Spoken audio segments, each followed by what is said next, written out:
Chacha, wewe unampenda mnyama gani? Na kama wewe ungekuwa mnyama gani?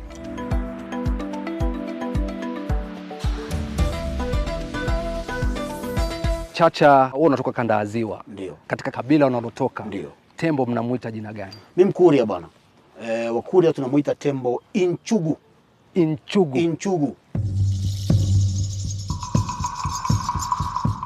Na marafiki wengi ambao wana majina ya tembo. Na tradition zetu za Kiafrika tunapeana majina hayo kwa maana ya uhifadhi. Tuwahifadhi hao wanyama ambao tumepewa majina yao, tuwathamini, tuwapende. Tembo mimi ni ndugu yangu bwana.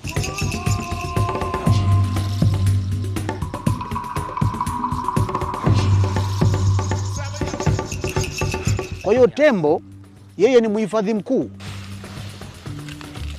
Na ndio maana tunamuita the key role player in the ecosystems and savannas of Africa, lakini the keystone species. Utalii popote katika mtiririko wa kuongea na waongoza wageni, leo tuko na Chacha, alimaarufu the Ambassador Guide.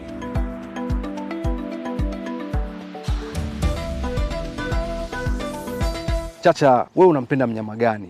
Na kama wewe ungekuwa mnyama gani? Nashukuru sana.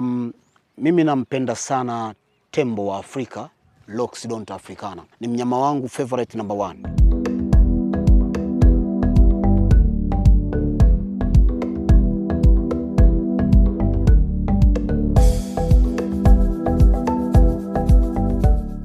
Baada ya kuwa nimekwenda kwenye vyuo vinavyofundisha masuala ya ekolojia na umuhimu wa wanyama, nikagundua kwamba tembo ni mnyama wa kipekee ukilinganisha na wanyama wengine wote. Nilimsoma vizuri sana. Kwa hiyo nilichagua kwamba tembo awe mnyama wangu wa kuniwakilisha mimi.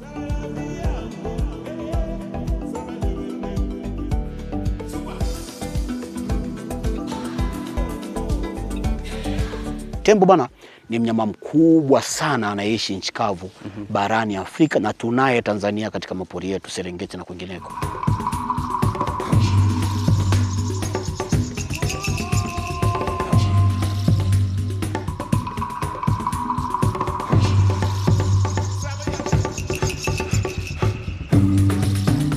Tembo ni mnyama wangu wa kwanza. Kama ulivyosema tembo ndo mnyama wako wa kwanza kumchagua, ni kwa nini umemchagua tembo kuwa ni mnyama unayempenda?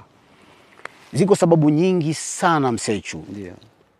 Zikiwemo sababu za kijamii, zikiwemo sababu za kiikolojia, sababu za kiuhifadhi, sababu za kimila na